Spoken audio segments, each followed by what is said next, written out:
Bom, pessoal, boa tarde. Aos que não me conhecem, eu sou a Cláudia, sou ex-feana, ou sou feana, né? Dizem que não pode falar que é ex, porque uma vez feana, sempre feana, mas tudo bem. Eu fiz economia já lá muitos anos atrás, e entrei para Sempre Fé como voluntária no ano passado, tem um ano e meio agora.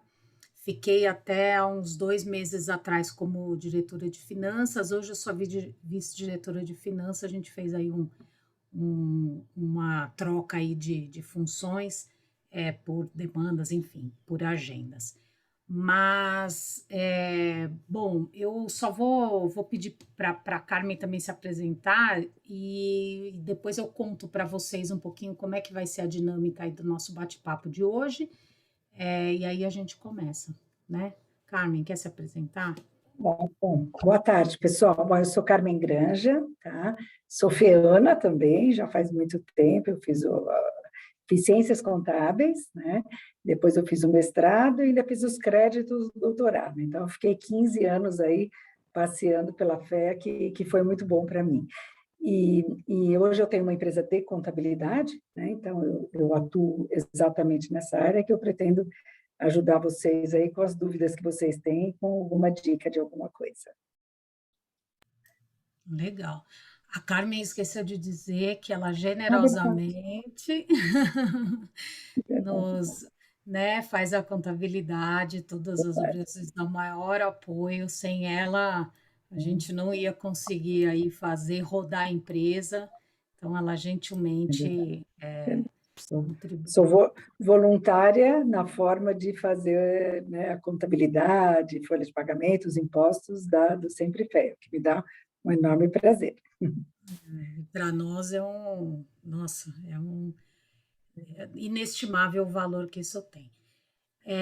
Bom, pessoal, então vamos lá. A gente, no fim, esse bate-papo surgiu aí por até uma demanda de alguns projetos que a gente que a gente faz parte aí do nosso edital, do nosso propósito, né, melhor dizendo. A Marília, que está aqui, que nos solicitou essa demanda e organizou, na verdade, todo esse momento, e a gente achou que seria de benefício aí, que a gente poderia ajudar a vocês, a quem tem aí, ou quem está nas entidades, ou quem trabalha com uma associação, alguma entidade, uma ONG, melhor dizendo, e que eventualmente tem aí dúvidas, ou a gente bater um papinho aí, até trocar experiências mesmo, né? Acho que não só dúvida. Então a gente organizou e estamos aqui para bater esse papo, tá? A gente dividiu, eu e a Carmen, em dois blocos, vamos dizer assim. Eu vou começar, nós vamos falar um pouquinho mais, vamos focar, né, o papo mais sobre planejamento, sobre a gestão propriamente dita financeira, de caixa, vou focar mais nessa área, e a Carmen vai dar uma visão mesmo contábil de tributos, e aí ela coloca mais, que são os dois grandes, vamos dizer, talvez as duas áreas importantes que qualquer um de nós, né, vamos dizer, administradores de uma entidade, ONG ou não, na verdade isso vale, muitas coisas vale para qualquer empresa, mas a gente pode focar em algumas demandas que sejam específicas de associações, tá? Antes de começar, eu quero dizer para vocês que eu nunca tinha trabalhado com ONG, então também tem sido um aprendizado nesse 1 ano e meio, muito importante, então aprendi muita coisa, então eu também tenho muitas dúvidas ainda, porém a gente conseguiu caminhar bastante nesse período e eu posso compartilhar com vocês o que talvez seja mais sensível ou algumas coisas que sejam importantes e outras que são mais, vamos dizer, de fundamentos mesmo das empresas. Tudo bem? E aí, outra coisa também que eu queria passar é que isso é interativo, né? Na verdade, aqui a gente não trouxe, não é aula, não trouxemos nenhuma. Foi até intencional de não trazermos apresentação nem nada disso, porque é mais um bate-papo, tá? Então, assim, O que eu queria falar para vocês, começando já no nosso conteúdo, como eu falei, a primeira coisa, a gente tem dois pilares importantes quando a gente está falando na parte financeira de uma empresa, tá? E aí eu vou estender, vou generalizar, na verdade. Uma que é a parte aí, vamos dizer, mais gerencial, né, por assim dizer, e a outra que seja uma parte que é a parte propriamente dita da contabilidade, da controladoria. Contabilidade, a parte fiscal são as obrigações, tá? As duas, elas têm que andar muito próximas. Não dá para ter só uma e não ter a outra, né? Fica capenga. Sendo bem sincera, fica capenga, tá? Agora, a gente tem que se atentar e muitas vezes também priorizar algumas coisas. E aí, dependendo do momento que a empresa esteja, né, de que a ONG ou qualquer entidade esteja, você vai costurando e vai trazendo esses controles, essas gestões, esses relatórios, as informações e por aí, de acordo com o caminhar da própria empresa, tá? Então, por exemplo, se você está montando, se não há um CNPJ ainda, o que você precisa fazer? Depois que tem, eu vou dar o exemplo da gente mesmo, a Sempre Fé surgiu quando eu entrei, a gente tinha recém-aberto o CNPJ, não tínhamos doação nenhuma. Então, todo o arcabouço lá, primeiro legal, etc., depois a Carmen veio, a gente estipulou ela, né? Na verdade, toda a parte aí da contabilidade, de ter os registros oficiais, as obrigações que depois ela vai comentar. E aí a gente começou a receber as doações, né? Aí a minha gestão financeira ficou mais ativa. Por quê? Porque a gente começou a ter entrada de recursos, a gente começou a ter obrigações a serem pagas, por exemplo, os impostos em cima de algumas doações, e aí a Carmen pode explicar depois, e outras coisas, fornecedor, contratou a agência de marketing para fazer toda a parte é, do site e também de toda a comunicação, identidade, etc. e tal, e por aí foi. Então, aí foi tomando corpo, a gente foi recebendo mais doação, fomos fazendo outras coisas, aí vieram os projetos, a gente teve o edital ano passado, aí no começo desse ano a gente começou a ter o desembolso desses projetos, ou seja, a coisa foi andando, foi tomando um corpo. Obviamente, a situação hoje da entidade ela é diferente do que era no começo do ano passado, né? E que bom, porque é assim que as coisas têm que andar, né? Tem que andar para frente, tá? Muito bem. O que é importante? Aí eu queria tocar em dois pontos importantes. O primeiro quando vocês têm uma entidade, você vai ter um objeto, você vai ter um propósito, isso tudo é definido, ou seja, o que nós vamos fazer, né? Então, por exemplo, o cursinho tem um propósito, tem um campo de atuação, vai ter a sua forma de atuar, de interagir com as pessoas, com a comunidade, etc.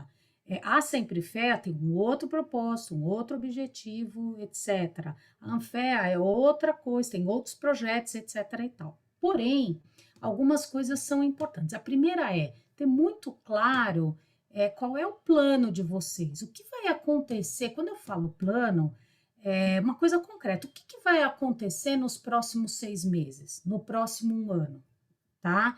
Então, por exemplo, voltando lá no nosso exemplo, quando a gente começou, que recém instalou, no começo do ano passado, vou pegar o exemplo da Sempre Fé, né?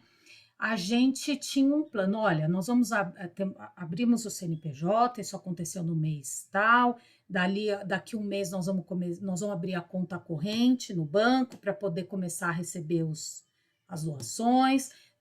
Isso foi no mês de março. Em abril a gente começou a receber as doações. Aí, em paralelo, a gente foi criando os procedimentos. Tá bom, como é que a gente faz? A gente recebe a doação e o que a gente faz? Aí a Diana, que está até no call aqui com a gente trabalhou muito junto nisso para criar um processo. Então, essa informação, ela fluxa de onde? A gente vê lá na conta corrente, aí a gente manda para a turma da granja, recolhe o imposto, tem que ter uma declaração, faz o recibo para o doador, ou seja, né? A gente tinha que ter um planejamento do que vai acontecer desde o dia 1 do primeiro recebimento da doação, por exemplo, tá? Outra coisa, eu vou começar a vou contratar, então, como eu falei, o provedor que vai montar o site. Então, o site ele vai ser lançado quando? Eu estou contratando esse fornecedor, como é que vai ser o meu desembolso com ele? Qual é o meu cronograma de pagamento com ele? Ele vai mandar nota fiscal, aí o que eu faço com essa nota fiscal? Eu pago quando? Eu tenho que ter dinheiro na conta, ou seja, essa visão toda do que está acontecendo e o que vai acontecer, ou seja, os eventos, é importante a gente ter a visibilidade. Por quê? Porque eu preciso garantir que, do ponto de vista da gestão financeira, eu saiba o que fazer. Se eu receber uma nota de um fornecedor, se eu receber uma doação, se eu tiver que pagar alguma outra coisa, por aí vai, tá? Se eu for contratar alguém e tal, tá bom? Isso não quer dizer burocratizar as coisas, tá, pessoal? Eu tô falando aqui que, do ponto de vista de administração, mais amplamente falando, a gente tem que saber quais são os eventos aí para poder ir tomando as decisões. Tudo bem? Bom, isso é o que eu chamo de planejamento. Evidentemente, a gente tem várias fases de planejamento e várias visões, tá? Você pode ter desde um planejamento mais macro, né? Como um planejamento mais apurado, mais depurado. Por exemplo, um orçamento. A gente faz na Sempre Fé um orçamento anual, então lá no final do ano, a gente faz o orçamento para o ano que vem, para saber quanto eu vou gastar, quanto eu posso gastar, porque a gente tem um limite por estatuto, não é que pode gastar o que tiver, a gente tem um limite definido no estatuto, e em cima disso a gente constrói, é aprovado no conselho, tem toda uma rotina de saber e ter o orçamento. Esse é um primeiro ponto. O segundo ponto do ponto de vista de planejamento, é o planejamento do caixa. E aí é o segundo ponto que eu queria passar para vocês. A gestão do caixa, ela é uma coisa super importante, né? Tanto para vocês poderem tomar melhores decisões, mas também para não passar sufoco, né? Então, por exemplo, se eu sei que eu vou contratar um fornecedor, eu tenho que saber quanto eu posso pagar e quando eu posso pagar. Primeira coisa. Isso vale também se eu recebo doações. Então, eu vou receber doação, qual é a minha previsão de recebimento dessa doação, né? Eu já tenho esse dinheiro em caixa? Eu não tenho? Como é que eu vou fazer para financiar essas despesas? Ou eu vou esperar receber e ter essas doações para contratar o serviço? Foi o que aconteceu na Sempre Fé. A gente só realmente fechou e começou a gastar depois que a gente teve as primeiras doações, tá? Então, essa gestão do caixa, ela tem que acontecer também de forma de planejamento e depois acompanhando, tá bom? E aí a gente pode ter instrumentos, alguns relatórios, mas isso em Excel, eu posso até disponibilizar um modelinho bem simples, é só colocar a entrada, saída, as datas, o que vai acontecer. Mas o mais importante, que é o que eu queria deixar, e vou passar a bola para a Carmen, ou se vocês tiverem pergunta, podem fazer aqui ou pelo chat, ou abrir o microfone, como vocês se sentirem melhor. Mas eu queria deixar com vocês essa ideia de saber o que vai acontecer, o planejamento, e que a parte da grana, do banco, do caixa, ela é diferente, ela é dissociada, porém ela é vinculada de uma certa maneira à contabilidade. São duas coisas diferentes que se complementam, que trabalham junto e que vocês têm que olhar, os dois pontos de vista. Tudo bem, pessoal? Carmen, você quer falar? Porque aí vai complementando, a gente vai falando. É difícil porque eu não Legal. vejo aqui as pessoas, não sei se está atendendo a expectativa, se é isso. Eu estou falando muito difícil, muito fácil, né? Não, Vamos dar um feedback para nós aí, porque é difícil saber, hein? não, acho que Alessandra. é um excelente começo aí. Eu acho que assim, tá dando uma visão bem, né, do que eu acho que as pessoas que abrem, né, uma associação, um instituto, enfim, nome que se dê, tem essa dúvida que a parte financeira é onde começa tudo, né? Então, A gente até combinou mesmo da Cláudia falar primeiro da parte financeira e depois da parte contábil, porque a parte financeira é onde começa, né, onde acontecem os registros, e aí a contabilidade, lógico, vem registrando. Uma das coisas mais importantes que a gente sempre fala é que quando você abre uma associação, sempre vem aquela dúvida, bom, como é que a gente vai constituir essa associação? É uma associação, é uma ONG, é uma associação, é uma fundação, é uma OCIP, né? Quer dizer, na verdade, você tem vários nomes, e eu acho que é importante também pensar na parte formal, que seria até, né, poderíamos até fazer um outro bloco aqui com o advogado também, né? Porque o contador acaba se metendo muito nessa área, mas é uma área mais de advogado, né? Mas a gente pode falar para vocês que todas essas empresas sem fins lucrativos, elas podem se chamar associação, instituto, enfim, qualquer nome, porque elas são empresas sem fins lucrativos, né? Porque as outras têm fins lucrativos, vai para uma outra área, né? O que eu acho que é super importante tirar desse mundo aí das empresas que eu digo que são todas muito parecidas, tirar as fundações. Fundação é um pouquinho mais complicado, requer um registro em Ministério Público, tal, e Ministério da Justiça, né? E a própria OCIP, porque a OCIP não é uma forma de abrir uma empresa.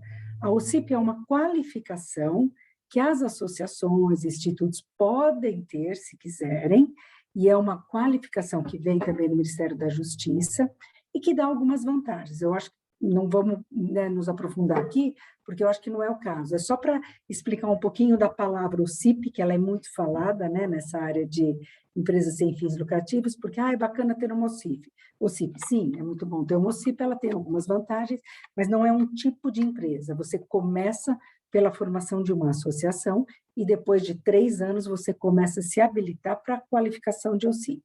Tá? Então, vamos só tirar o OCIP, né, desse contexto, né, que é importante saber, mas não vai fazer parte do contexto. Então, quando a gente monta uma associação, ela tem primeiro, lógico, dar uma conversada com o advogado para entender como é que vai ser, né? Quando você abre uma empresa, você tem um contrato social.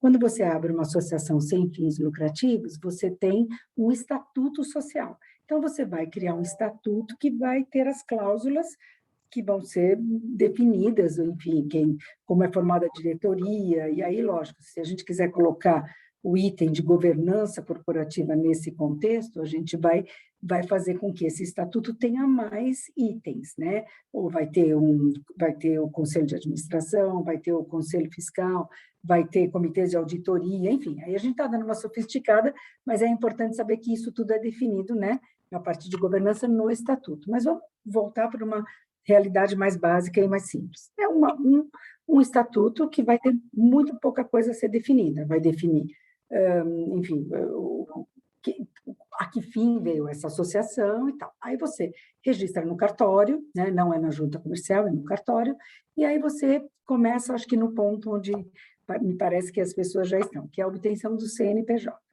Você teve um CNPJ, você já existe e tem que cumprir, tem os direitos e as obrigações, e eu tenho que dizer que tem muito mais obrigação do que direito, né? Quer dizer, vai ter o direito de angariar os projetos, isso tudo, mas as obrigações, elas são, até uma opinião pessoal, acho que até injusto, porque elas são muito, muito, muito parecidas com as empresas com fins lucrativos. Eles não aliviam nada, quer dizer, vocês têm uma série de obrigações acessórias para entregar, que não é porque a ONG não tem. Tem. Então, é tudo muito, muito parecido, né? Então, o que eu imaginei contar aqui para vocês é, primeiro, a forma de constituição, né?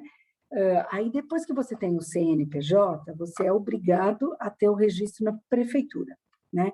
Então, você tem o CNPJ, o registro na prefeitura e na Caixa Econômica Federal, que é por causa dos empregados. Ah, mas eu não vou ter funcionário.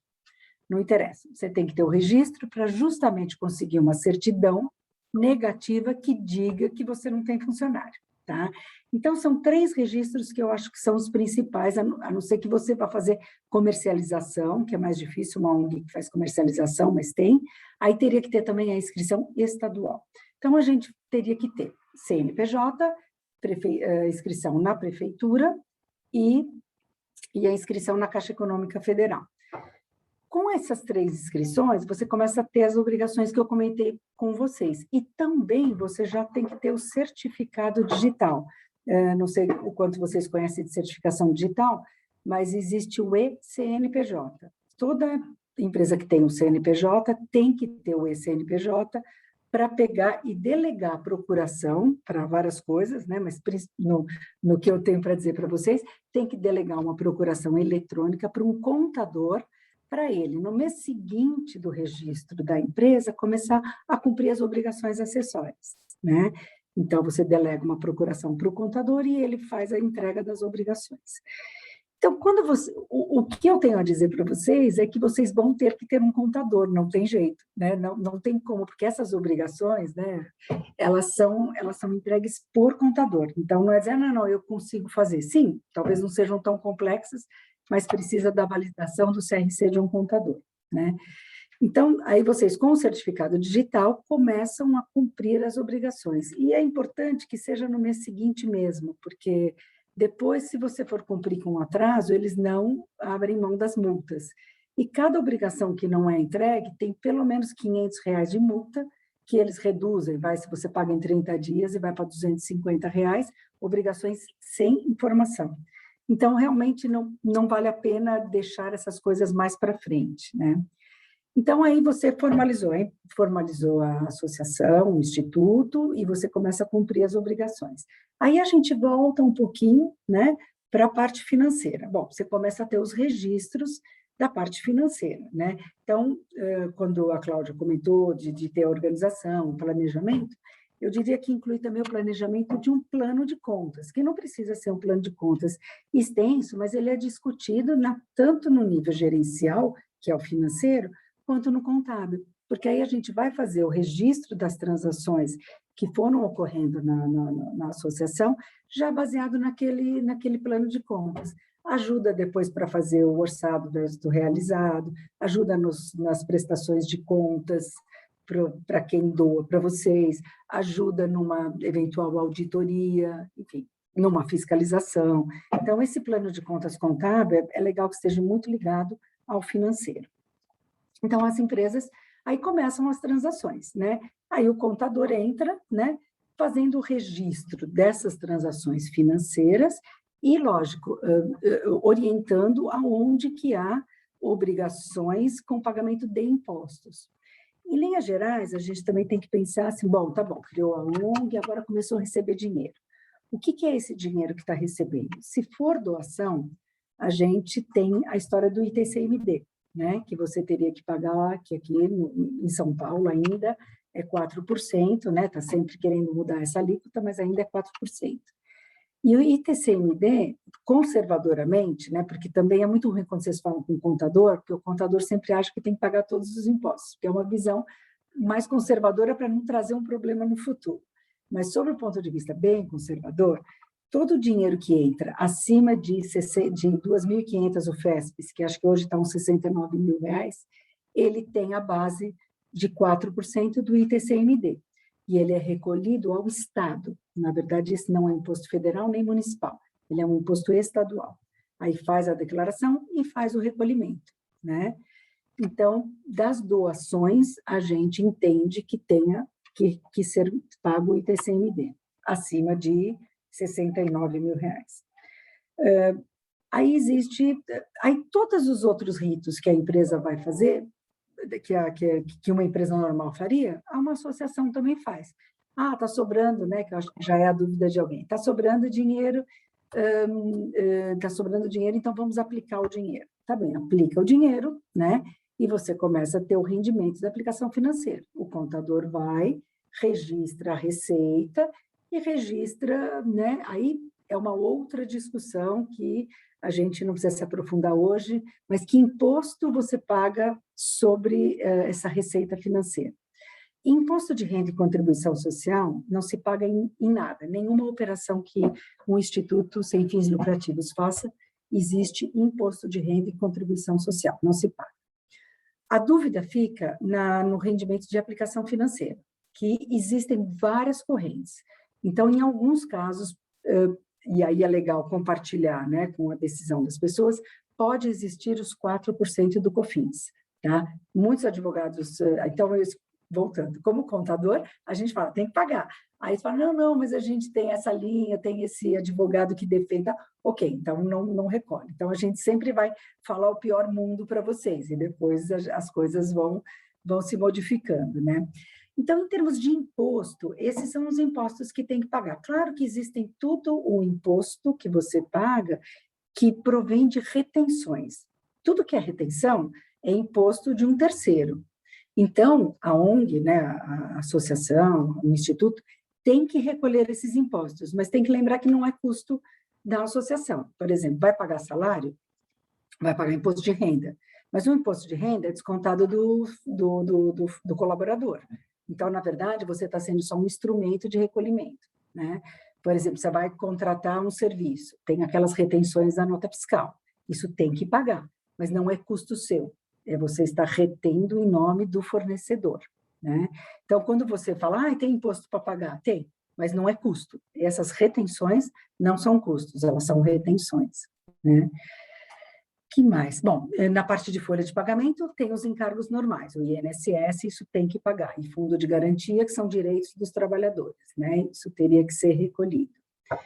E aí, em termos das obrigações, também sem entrar muito no detalhe, a gente tem todas aquelas que vocês ouvem, se quem tem contato com empresa normal, DCTF, DIRF, RAIS, informe de rendimento, EFD, contribuições, todas essas, mesmo que sejam negativas, elas têm que ser entregues. Então, você tem que cumprir essas obrigações. E é importante porque vocês sempre vão precisar, né, depende dos projetos, de certidões negativas. E as certidões negativas são barradas quando não é apresentado as obrigações acessórias, mesmo que seja uma obrigação acessória sem movimento. Então, tem que ser entregue, mesmo que seja sem movimento. Então, a obrigação, ela existe, né? Ela tem que ser colocada para o governo ver que não teve movimento e não te cobrar multa pela entrega, né? E às vezes vocês podem não participar de algum projeto e tal, porque estão sem certidões, né? Deixa eu ver o que mais. Impostos. Deixa eu ver se eu tinha lembrado de alguma coisa importante. Eu acho que essa parte das certidões, ela pega bastante. Eu acho que eu dei uma pinceladona grande. Eu acho que aí, não sei, Cláudia, se você quiser abrir aí para as questões, eu acho que a gente já entra no mundinho de Sim, cada um aí, né? sim, eu só queria complementar não, chamar a atenção de outro aspecto e que me veio à cabeça, que é o seguinte, pessoal, assim, a empresa, e como a Carmen colocou muito bem, mesmo ONG, a gente pode ter ideia de que, mas é uma empresa, eu trabalho voluntário, então é uma empresa sem fins lucrativos, etc, etc. Mas como vocês viram, tem uma complexidade na sua administração.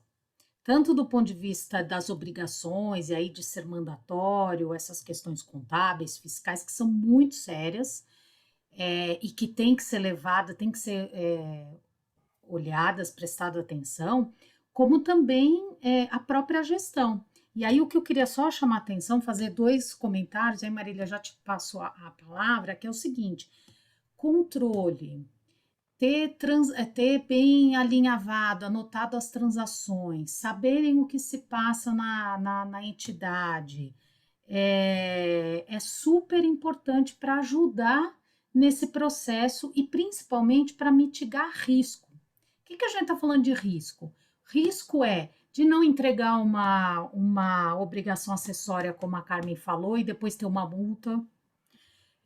Risco de você não poder participar de algum outro, de um edital, sei lá, qualquer coisa assim.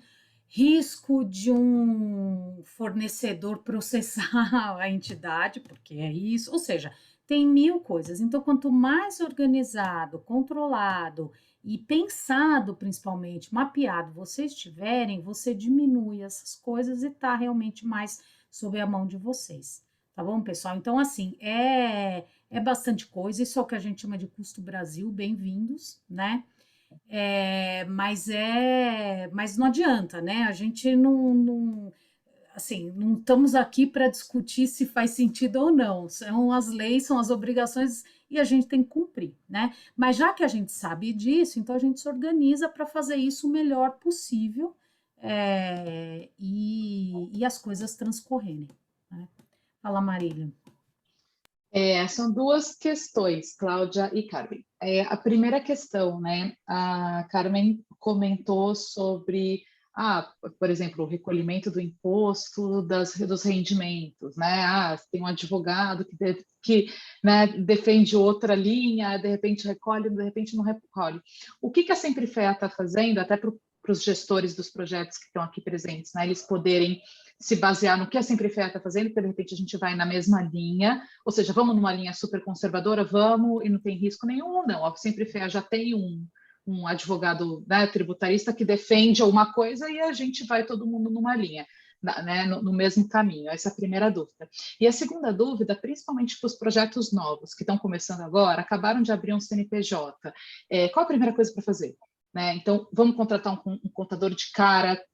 Não sei nem se tem dinheiro para isso ou não, né? Alguns projetos talvez ainda nem tenham esse recurso, mas para já organizar essas obrigações acessórias ou não, enfim, quais seriam, de repente, os 3 primeiros passos para esses novos projetos adotarem? Posso falar da primeira pergunta, que eu acompanhei bastante essa discussão, e é uma ótima pergunta, Marília, e isso é importante todos pensarem. O que acontece? A Sempre Fé está recolhendo tudo 100%, tá?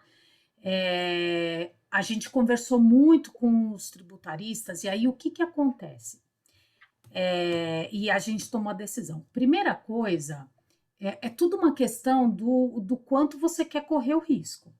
Tá? Então, por exemplo, o nosso conselho, os nossos advogados e a gente mesmo da diretoria executiva tomou a decisão de não correr esse risco, principalmente no começo da entidade, tá? Existem algumas empresas que podem sim estar assumindo isso, mas a gente decidiu não. Agora, o que é importante vocês saberem? Não são todos os impostos, cada imposto tem uma tratativa. Então, como a Carmen colocou, o ITCMD, por exemplo, é uma esfera de análise de questionamento. O imposto de renda sobre a rentabilidade do ganho de aplicação financeira seria outro caminho, até porque é imposto federal e tal, a Carmen pode colocar bem. Hoje, a gente, por ter assim um período curto, você precisaria pedir, solicitar uma isenção ou algum benefício para não ter esse recolhimento e tudo mais, ou seja, é um processo, é um questionamento para o governo, quer seja estadual, federal ou municipal, se for o caso, tá? Então, a Sempre Fé está recolhendo, a gente não fez essas solicitações por uma decisão de conservadorismo, mas isso, assim, é algo que tem que ser revisitado. Podemos revisitar e mais para frente olhar? Sim, as leis também mudam, as coisas mudam, a gente vai andando, possivelmente a gente vai entrar com um pedido daqui a uns anos, quando se completar o prazo mínimo para ser ocídio, como a Carmen falou, mas por enquanto não, tá? Agora, tudo é uma questão de risco. Se os diretores estatutários da entidade, os advogados acham que podem correr o risco, aí é decisão, tá? Carmen, você quer comentar? Mas eu queria só dizer que no caso da Sempre Fé, não, a gente não tá a gente não assumiu esse risco, tá? Eu acho que é um pouco isso também. Eu acho que tem, mais uma vez, é uma característica conservadora assim de contador. Eu acho que também, tudo que você resolve agora também é muito bom, né? Então, se é uma preocupação, sabe que pode ter um risco. O COFINS é 4% sobre o rendimento da aplicação financeira. Já paga, porque se você imaginar que por 5 anos você vai ter que ficar explicando por que você não pagou, por que não. Então, de repente, algumas coisas também já podem fazer parte da conta, porque você vai ticando, né? Isso aqui você nunca mais vai falar desse assunto, porque você está, né? Enfim, não tem questionamento nenhum. Então, mas é uma característica de contador, né? O conservadorismo extremo, né? A gente aceita muito quando o advogado fala, mas a gente, né? A primeira opinião nunca é essa, né? Mas é isso mesmo. E tem uma outra coisa, antes de você falar da questão do contador dos primeiros passos, que é o seguinte, pessoal, por isso que eu comecei a conversa falando sobre planejamento. Por exemplo, você vai aplicar esse dinheiro. sobrou um caixa lá, você vai aplicar o dinheiro, tá? Que é o que nós estamos falando especificamente de recolhimento de imposto sobre rendimento de aplicação financeira, tá? O que vocês vão fazer com esse dinheiro? Vocês estão aplicando para usar quando? Por quanto tempo? Qual é o objetivo de se aplicar o dinheiro? Tá, claro, o objetivo é proteção, é você ter um caixa protegido com rendimento para não ficar sendo comido pela inflação, por exemplo. Ok. Mas por quanto tempo vocês vão deixar isso lá? Né? Então, assim, tudo isso, por isso que eu falei da questão do planejamento, é fundamental. Se, por exemplo, você tem um dinheiro hoje que você recebeu, mas que você vai usar para um projeto daqui um mês, talvez não valha a pena nem aplicar. Por quê? Porque você tem IOF, que é no mínimo 30 dias e por aí vai. Então, pessoal, o planejamento, saber qual é o propósito de cada uma dessas transações, ela é base. Entende? Porque as coisas não são dissociadas. Vocês têm que pensar num conjunto, tá? Então, esse é um outro aspecto que me veio, Carmen, que eu acho importante levantar, porque a decisão ela é conjunta, ela não é um quebra-cabeça, né? Você não tem. É o planejamento, né? Você planejar o que vai fazer, né? Faz parte. Né? É isso mesmo. Isso. Quer comentar da outra pergunta? Ah, tá. A outra pergunta, bom, seria assim, em que momento, né, que seria legal falar com o contador, né? Mais ou menos isso, né, Marília? Ontem, né, Carmen? É que vocês falaram várias questões, né, de obrigações acessórias, e abre o CNPJ, e abre a conta, enfim. Mas, assim, para quem não tem uma estrutura organizada ainda, os projetos que estão começando, estão recebendo já as doações, enfim, quais seriam os 3 primeiros passos, assim, só para facilitar para o pessoal? Eu acho que seria como vai estar constituído, né? Quer dizer, aquela definição é uma associação, né? Fazer de uma forma, né? Um estatuto simples, básico, inicial, e depois pode ser o estatuto, ele sempre pode ser alterado. Então, ele vai ser sofisticado à medida que você quer inserir novas coisas. Então, começar por um básico, né? Eu acho que a ideia sempre, lógico, antes de qualquer negócio que se faça, você fala com o contador e o advogado. O contador, nesta área, quando a coisa é muito simples, ele supre algumas coisas, né, para cortar caminho do advogado, né, se não for uma coisa muito complexa.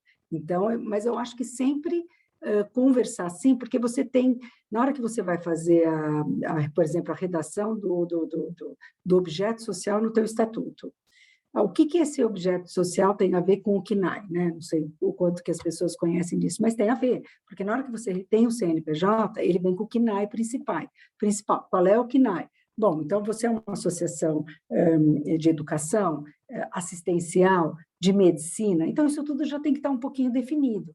Então, eu acho, sim, e lógico, vocês não vão poder deixar de ter um contador. Então, vale a pena antes já falar com o contador, que ele vai ter o maior interesse, né, para fechar o contrato com vocês, o contratinho, de já estar atendendo. E aí é a certeza de fazer certo. Porque senão depois você tem que ficar voltando, agora tem que fazer uma alteração no CNPJ, porque não tem o CNAE, não sei o quê. E, olha, agora precisa emitir uma nota fiscal e não fez o registro na prefeitura. Então, eu acho que uma conversa com um profissional dá aquela alinhada, né? E começa a fazer da forma mais, né, seriam as coisas mais importantes, né, corporativismo, mas a coisa mais importante é falar assim com o contador antes, né, para saber se está indo no caminho certinho. A parte financeira, claro, a abertura do banco, né, da conta em banco, é isso. Acho que a Bianca quer falar. Pode falar, Bianca. Olá, boa tarde. Em primeiro lugar, queria agradecer o tempo de vocês, está muito legal essa exposição, esse momento. Eu queria tirar uma dúvida em relação ao CIP, que você comentou, porque no momento a gente é uma associação mesmo, educacional, a gente já está bem consolidado e tudo mais, acho que a gente já tem nosso CNPJ há mais de 10 anos, mas conversando com outro cursinho popular também, que chama Gaut, é um cursinho bem grande lá em Brasília, eles recentemente viraram o CIP, né? Eles conseguiram isso. Mas, pelo que deu a entender, eles também tiveram um monte de obrigações a mais, um trabalho a mais para ter isso. Então, eu queria saber se realmente valeria a pena para um cursinho popular, futuramente a gente ter isso, alguma coisa do tipo. Eu acho que tudo um pouco do que a Cláudia falou, depende do planejamento, né? Porque existem empresas que só contribuem para o CIP. Se isso for uma coisa importante para você, então sim, vale a pena, né? Na verdade, eu acho que tudo que uma associação, né, bem estruturada faz, uma OCIP pode fazer, né? Agora, existem sim licitações, alguma coisa que é um pré-requisito ser OCIP. Aí, nesse caso, não é que vale a pena, é obrigatório que seja, né?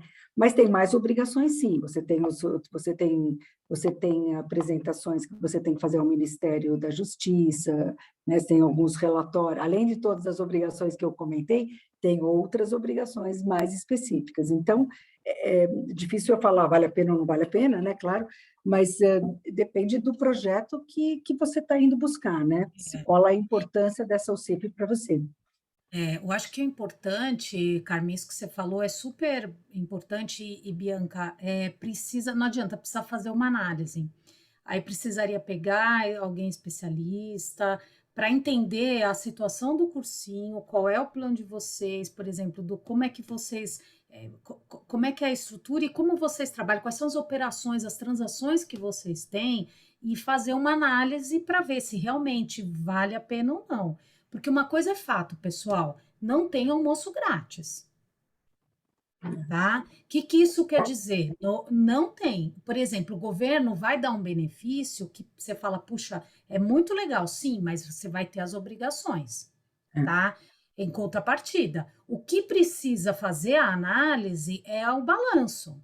E tudo é um trade-off, é uma troca. Você fala, não, eu vou ter o benefício, porque isso vai me trazer até financeiramente, vai ser mais, né? Eu vou conseguir fazer mais projetos, porque uma vez que eu não pago imposto, por exemplo, que eu tenho uma redução, eu consigo fomentar. E esse é o objetivo do governo. O governo só dá essas isenções e tal, porque você consegue fazer mais projetos.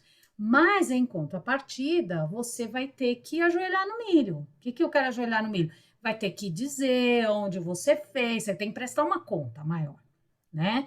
E, assim, é isso. Esse é a regra do jogo. Então, o que eu estou falando? Eu não estou desencorajando, não. Muito pelo contrário.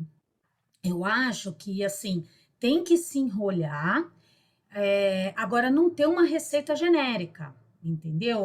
Precisa ter, talvez, um próprio advogado, um contador, para ajudar a entender se, no caso de vocês, esse benefício é maior que essas obrigações ou que esse custo adicional que se terá, né? Porque no final do dia o balanço tem que ser positivo, senão realmente não vale a pena. E só complementando, está certíssima, Cláudia, assim, é que não pensar no OCIP como uma grife. Ela não é uma grife.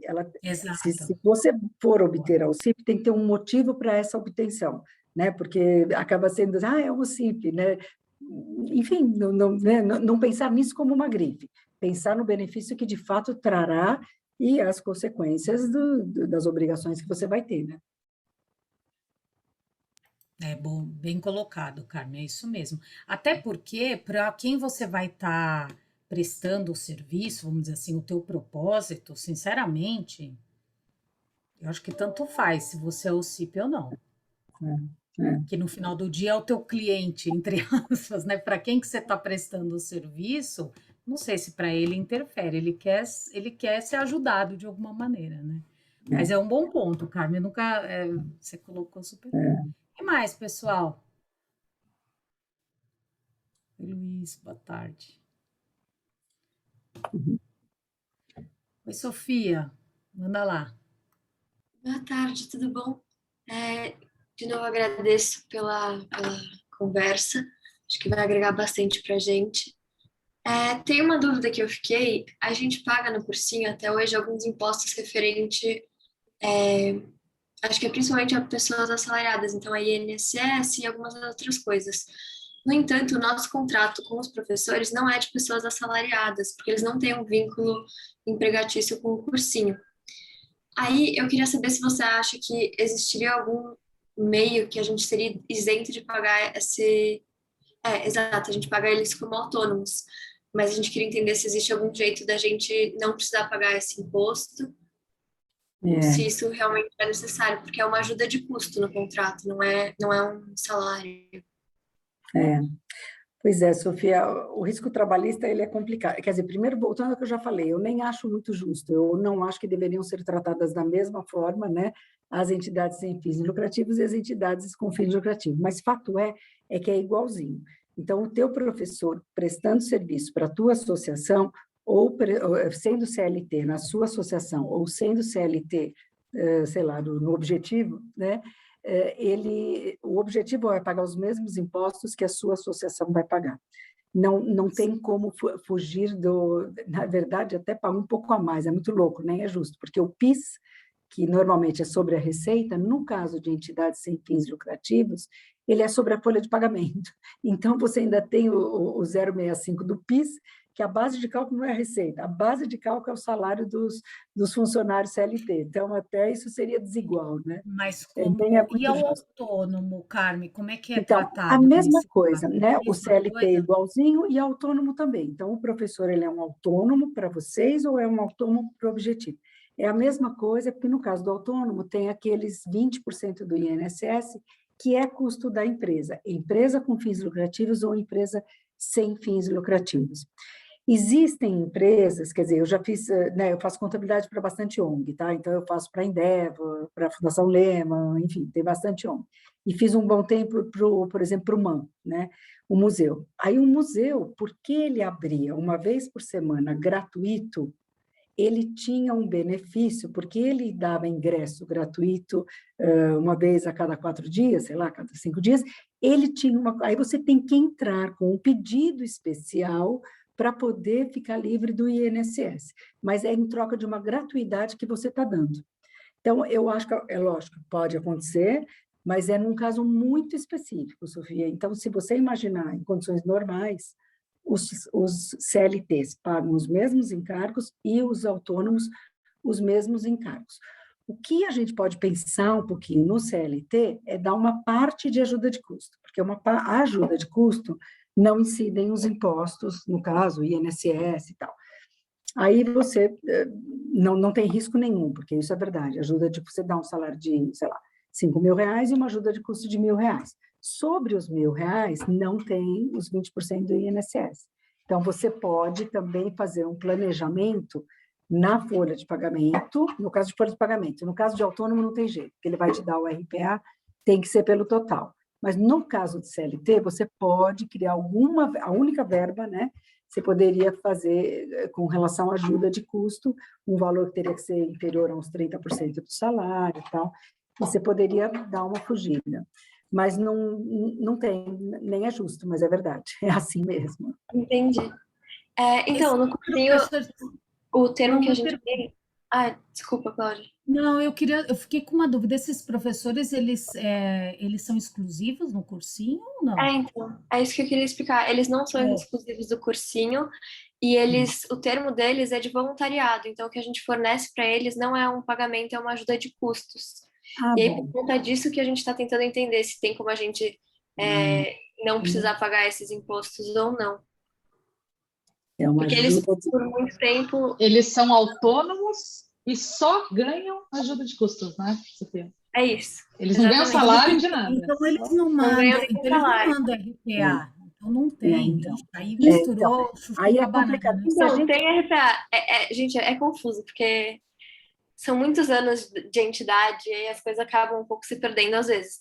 Mas tem RPA, eles são autônomos, eles não recebem salário, é uma ajuda de custo, no termo, pelo menos. Então, na verdade, assim, a ajuda de custo que eu comentei com você, ela é vinculada à CLT. Então, você paga uma parte de salário e uma parte de ajuda de custo. Esta ajuda de custo pode ser claramente isenta do INSS. No caso que você está dizendo, não existe um valor pago tributado, né? Então, tudo que você paga não ser tributado, normalmente o governo não gosta. Então, ele vai falar assim, mas por que isso não é uma prestação de serviço tributada e por que você está chamando de ajuda de custo? Só para não pagar os 20%? Não aceito, né? Então, tem um risco, sim, né? Isso teria um risco de você não fazer essa consideração, porque não, quer dizer, mesmo que ele fosse um RPA, que desse um recibo de RPA e ainda cobrasse uma parte de prestação de serviço, uma parte de ajuda de custo, eu acho que não poderia ser isento. Você teria que atribuir, somar os dois valores. No seu caso, é pior ainda, você não tem um valor tributável para poder ter um não tributável. Então, eu entenderia que tudo é tributável. A Entendi. única coisa que Obrigada. não tem seria o MEI, né? Talvez, ou o PJ, né? Se eles tiverem uma empresa, ok, aí você não tem os 20%, mas ele tem que te dar uma nota de prestação de serviço PJ, que pode ser interessante. Ou MEI, que tem muitas limitações, porque o cara pode fazer outras coisas e não conseguir ser MEI. Mas tudo que vocês pagarem para professor, né? Para quem quer que seja, para prestador, sobre a PJ ou MEI, aí não se fala em imposto. É só o imposto da retenção, né? Aquele que eu comentei. Você retém, mas não é custo seu. Entendi. Muito, muito obrigada, Carmen. Acho que vai ficar bem mais Imagina. fácil para a gente analisar a situação agora. Porque você poderia O também... diretor Sabe que pequeno mesmo. eu já vi muita gente fazer relatório de reembolso de despesa. Tá? Então, o que você está chamando de ajuda de custo, a gente poderia chamar de reembolso de despesa. Porque ele vai lá, ele gasta estacionamento, gasta comida, e ele faz um relatório de despesa e você reembolsa a despesa dele. Tá? Aí eu vejo um risco um pouco menor, mas sempre vai ficar dizendo que você está escondendo a prestação de serviço nas despesas. Mas um relatório de reembolso de despesa, eu vejo melhor do que uma ajuda de custo genérico, porque ele vai ter que te trazer alguma nota e você vai vincular, sei lá, vai ter que ser de verdade o almoço e de verdade o estacionamento, que não é sempre assim. Ele recebe o dinheiro para ele fazer o que ele quiser. E aí você já perde e usa um termo genérico, que aí, então, lógico, o governo vai dizer, não, isso é prestação de serviço, né? Entendi. É que no final do dia, pessoal, pensem assim, não dá, assim, vocês não vão saber, mas os mais velhos, assim como eu, vão saber, não dá para ser um negócio chamado Denorex, né? Quem que lembra do Denorex? Não pode parecer, né? Tem que ser, então não dá para falar, ele presta um serviço, mas não é bem um serviço. Putz, você se enrola, entendeu, pessoal? Esse que é o problema. Então, assim, ou ele é voluntário, e ele tem lá uma despesa de locomoção ou de almoço, seja lá o que for, ou ele realmente é um prestador de serviço e ele ganha por aquilo. Assim, né?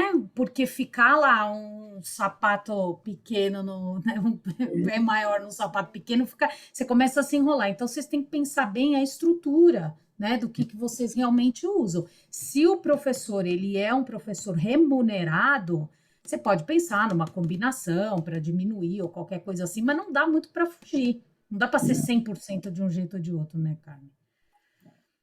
Fala, Bianca. Acho que só alinhando um pouquinho como é que funciona, a questão é que sempre foi como um prestador de serviço mesmo, mas a gente sempre teve medo em questão de processo trabalhista, né? Então, por a gente pagar como autônomo, a gente tinha medo de sofrer um processo. Então, como forma de tentar proteger a gente, a outra entidade da Sanfran ajudou a gente a fazer esse termo, em que coloca eles como voluntários e outras coisas para impedir esse tipo de processo, para proteger a gente, mas colocando que a gente dá essa ajuda de custos e o valor lá por hora, entendeu? Dessa ajuda. Pois é. Não, o ponto é que se você não consegue não pagar o INSS, porque no final do dia ele recebe uma remuneração, eu estou entendendo assim, tá, Carmen? Ele tem uma remuneração, e aí um vínculo ele tem.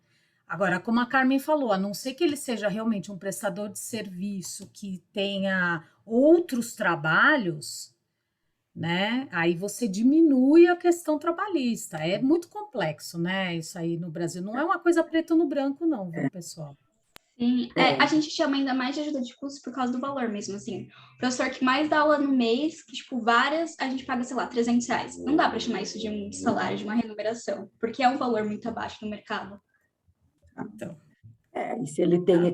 eu acho que, como você está falando, tem uma estrutura, está um pouco mais estruturado isso que você está falando, e eu acho que tem que ser respeitado. Alguém olhou para isso e formatou de uma forma que ele tem lá um documento, que ele, né, é voluntário e tal. Então, alguém teve um olhar um pouco acima e criou as defesas que vocês vão ter no caso de um questionamento injusto que seja, né? Mas pelo que eu entendo, existe um arcabouço aí em volta da decisão, né? Uma base e tal. Eu acho que ok.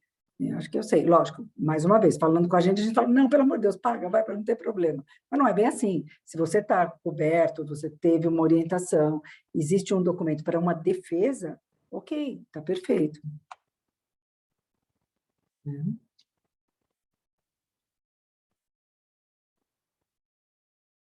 Esse é um ponto bem importante que você colocou, Carmen. Como eu falei, como não é uma coisa preto no branco, com certeza essa decisão, até porque já faz tempo, ela foi fundamentada numa linha de raciocínio embasada numa possível defesa. Então, o que vocês precisam ter, ou ter claro para isso de alguma maneira ir passando para as gestões, é justamente ter essa propriedade de qual que é esse arcabouço, como a Carmen bem colocou, para vocês ficarem seguros, porque eu entendo, né? Fica esse desconforto às vezes, mas com certeza teve um racional, e esse racional ele precisa estar trazido à tona na hora de uma necessidade, né? Agora, de novo, nem sempre as coisas elas são escritas, elas não são escritas em pedra, às vezes vai mudando, talvez tenha que reavaliar, trazer um pouco, não sei quando foi feito o parecer, ter um parecer, ir revisitando, para vocês também ficarem mais confortáveis, porque realmente é uma linha tênue, né? Então, tudo é defensável, você só precisa ter certeza de qual é o embasamento. Agora, uma coisa que é importante, eu concordo com vocês, assim, vocês têm um case, né? Quer dizer, tem uma base aí que possa ser defensável, precisa ter, que possa não, que é, né? Mas precisa ter esse, vamos dizer, exatamente qual que é esse raciocínio, né, nessa eventual dúvida aí. Né? Cláudia, acho que também é um bom exemplo para os outros projetos, né? As Sim. outras pessoas que estão aqui, que são coordenadores de outros projetos também. Então, vamos construir um case, um parecer, um arcabouço ali de documentos para não colocar em risco, né, esses projetos que estão nascendo, né? Por isso já que não é preto no branco, né? No importante. Brasil é tudo Pois tão mais difícil. Não, por isso que é importante, e eu volto lá, vou sempre voltar nesse ponto, é o seguinte, pessoal, vocês estão abrindo, por conta do projeto, empresa, CNPJ, vocês precisam ter, e a Carmen colocou bem, quer dizer, estatuto, então tem que ter o advogado, o contador, porque as coisas têm que se conversar. Então, as decisões, elas precisam ser coordenadas e elas têm que ter uma concretude, né? Então, pensem, vocês têm que ter essa reflexão, essas definições, né? De novo, você pode ir, vai evoluindo, não é que precisa pensar tudo que vai acontecer daqui 10 anos na ONG agora, não é isso. Mas qual é o ponto? Quer dizer, quais são as decisões que vocês estão tomando agora, qual é a base, da onde que tem, tem muito claro, porque isso é realmente fundamental. Então, tem que ter um olhar e tem que debruçar aí para esse pilar aí, tá, pessoal? Bem colocado, Marília. E coisas que você possa documentar, né? Na verdade, assim, quando a gente fala do financeiro ligado, né, que eu achei a ideia bacana de juntar as duas coisas, é o financeiro ligado ao contábil, porque tudo tem que vir do financeiro. Então, assim, receber dinheiro em caixa nem pensar, pagar no caixa nem pensar, né? Quer dizer, que isso já é uma coisa que o financeiro arrepia, mas isso na contabilidade dá uma confusão danada. Então, uma contabilidade, quanto mais atrelada ao banco, mesmo fala, não, mas eu vou dar para depois pegar, deposita e depois tira, porque isso você registra a transação contábil, né? Então, você tem como provar que a coisa entrou, não, eu vou olha, faz o seguinte, eu ia dar 10, aí, então eu deposito 5. Fazer diferença não dá. Então, façam quanto mais transações vocês forem fazendo direitinho, melhor, porque fica tudo registrado. Isso vai estar registrado no extrato bancário, vai estar registrado nos livros contábeis. Aí, tudo fica menos questionável, né? Não tem que ficar explicando, porque principalmente em prestação de contas. Vocês vão ter prestações de contas que são financeiras, mas são contábeis também, né? Então, tem que estar batendo com tudo que está na contabilidade. Então, perder um pouco de tempo em documentar mais, tem um ganho na frente, com certeza. Tem um ganho, com certeza. E você tocou num ponto que me lembrou para dizer o seguinte, pessoal, a primeira coisa tem uma conta bancária, assim que abrir o CNPJ, abra uma conta bancária. Porque senão, aí é que a coisa fica toda bagunçada. Imagina ainda se eu misturar com a conta pessoal e aí não registra isso que a Carmen está falando na empresa. Então, assim, hoje em dia tem algumas soluções mais baratas de conta, inclusive de banco digital, porque é coisa para fazer o básico. Mas, assim, quanto menos vocês se expuserem, é que nem a Carmen está falando, quanto mais redocumentar isso através dessas transações, pode parecer muito burocrático, mas não é. Isso alivia muito, não só do ponto de vista de esclarecer, de ter o registro disso, mas eu vou além. É até uma questão da própria responsabilidade pessoal de quem hoje está como representante dessas entidades, tá, pessoal? Com Ok? certeza. Então, pensem bem nisso também. Então, é aquela coisa, tem que pensar, ponderar tudo isso. Oi, Sofia. Oi, Cláudia. Em relação a uma coisa que a Carmen falou agora há pouco, e você também, isso de prestar contas é uma coisa que a gente se preocupa bastante no cursinho. A gente, quase sempre que pode, pega todo o pagamento com nota fiscal, com RPA. E aí, essa é uma coisa que, quando é presencial, eu e a Bianca, o Flávio, o Lucas e a Dani, a gente ainda não viveu isso, né? Porque a gente é a geração que entrou já na pandemia. Mas o pessoal fala que, às vezes, é sempre uma questãozinha a mais você conscientizar as pessoas de que precisa desse comprovante. Então, eu acho que é realmente muito importante vocês terem falado isso. Muito, Bater É um muito. muito sininho a mais, sabe? importante, Uma e coisinha. para vocês que estão na gestão, não abram mão disso, porque isso é Não uma paga. responsabilidade de vocês, tá? Põe a Sejam culpa incisivos com põe, isso. põe a Põe a culpa culpa no no contador, contador. não pode, senão não tem jeito. Pode, não tem problema. O contador está acostumado a levar bronca. Não, o Põe culpa no contador Sempre Fé, fala que Sempre Fé está Pode exigindo falar, super. sempre fé não deixa de jeito nenhum, sei lá. Põem quem vocês quiserem, mas não aceitam. A gente fala, não, a contabilidade precisa. A gente Isso precisa. mesmo. E é verdade, porque não é a conta, na verdade isso, você falou a gente falou de prestação de contas, que você mencionou, mas existe a prestação de contas para o governo, para a Semprefea, que vai doar o dinheiro para vocês, para o governo, para o contador, é muito, para um projeto especial, então é muita prestação de contas, então isso tem que estar prontinho, pediu, já está aqui, não vai montar, e a prestação de contas é uma coisa que não se monta quando é pedido, ela tem que estar acontecendo no mês a mês, então ela já tem que estar pronta. Você só apresenta a prestação de contas. Você não vai montar uma prestação de contas, não existe isso. É você fazer uma organização, exige que isso seja feito no mês a mês. A prestação de contas é só tirar da pastinha ali e mandar, porque já está pronto. Não é eu preciso fazer, não, você já fez, né? Eu queria até aproveitar esse gancho e levantar um outro ponto que eu acho importante, que é o seguinte, pessoal, além disso tudo que a gente está falando, essa questão do registro, e isso é uma coisa que eu, assim, vários treinamentos que eu passo, porque eu faço muito treinamento de gestão de finanças aí para empresas pequenas e tal, que é o seguinte, primeiro, quando você faz isso rotineiramente, disciplinadamente, é, é mais fácil, sabe? Aquela coisa, se você tiver que catar todos os documentos para poder montar, o esforço ele é muito maior e você ainda corre o risco de não conseguir. Então, à medida que você vai fazendo aquilo diariamente, tem um evento, já anota, já guarda, ponto. Você já tem aquilo, fica ongoing, né? Fica ainda assim. Esse é o primeiro ponto. E o segundo ponto, que é o seguinte: quanto mais vocês conseguirem, de alguma maneira, traduzir isso em processo, em procedimento, isso vai ficando de uma gestão para outra, né? Porque a ONG tem muito isso e a gente sentiu essa necessidade de fazer isso na Semprefea. Porque, por exemplo, a Cláudia começou e a gente começou lá a receber as doações, estava a Cláudia, eu e a Diana. Bom, então vamos escrever aqui como é um procedimentozinho. Agora, aí depois foram entrando outras pessoas. É mais fácil de você passar como é que tá, né? E aí você não perde também, entendeu? Essa questão, esse risco de descontinuidade, que também é uma coisa muito importante, né? Porque você imagina, aí agora eu vou ter que explicar um negócio que não sei quem fez há 2, 3 anos atrás. Putz, grilo, é muito mais difícil. Eu já não lembro nem o que eu fiz, que dirá de outra pessoa.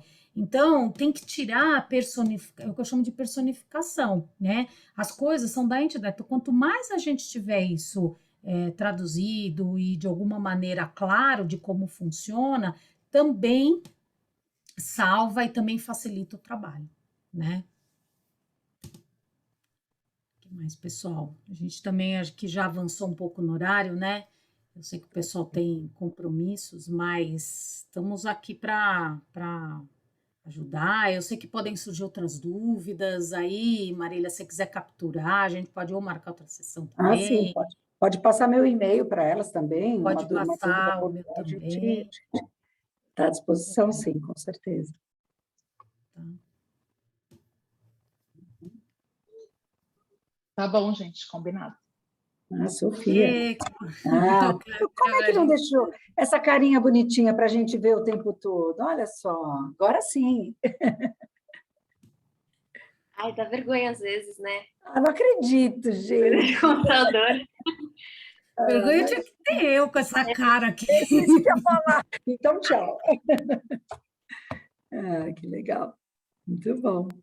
Gostoso ver gente jovem interessado, né? Fazendo pergunta é tão bom, né? Tão bom, tão bom. Não, mas é sério, ó, a gente está, né, Carmen, acho que a gente está à disposição, é um caminho, tudo a gente aprende, a gente também vai aprendendo, né, como eu falei, esse negócio de ONG também, eu tenho muitas dúvidas, aprendi e tal, então a gente vai conversando, cada situação é uma situação, devagarzinho vai colocando aí as coisas, mas eu sei que no caso do cursinho, já tá bem, assim, já maduro, tem bastante coisa, aí surgem mesmo algumas dúvidas, é normal, mas sigam firme aí que vocês têm um belo de um trabalho, é fantástico esse trabalho aí que vocês têm, que vocês proporcionam aí para as pessoas e é só, tem que se orgulhar bastante, né? Tá bom? O que mais, pessoal? Queria mais agradecer de novo esse treinamento que vocês fizeram, foi muito bom, esclareceu muita coisa pra gente. Foi um prazer conhecer vocês. Prazer é nosso, né? Então tá, pessoal, é isso? Bom, de novo, né, Carmen, a gente, qualquer Não, coisa estou a à gente... disposição. Pode ter alguma dúvida pontual, porque tudo isso é também opinião, interpretação. Então, você falou isso, mas na verdade não é aquilo. Pode ser que em algumas situações isso seja aquilo. Vamos entender o contexto todo para poder, né, dar mais opiniões, com certeza. Então, tá ótimo. Obrigada, Cláudia e Carmen, pelo tempo de vocês. Obrigada a Imagina. você. Tchau, Luiz. Tchau, gente. Boa semana aí para vocês. Obrigado, gente. Obrigada. Tchau, Tchau, Boa tchau. semana. Tchau a todos. Parabéns aí pela atividade. Ah, legal. Obrigada. Tchau, Luiz. Tchau, tchau. Ótimo. Tchau, tchau.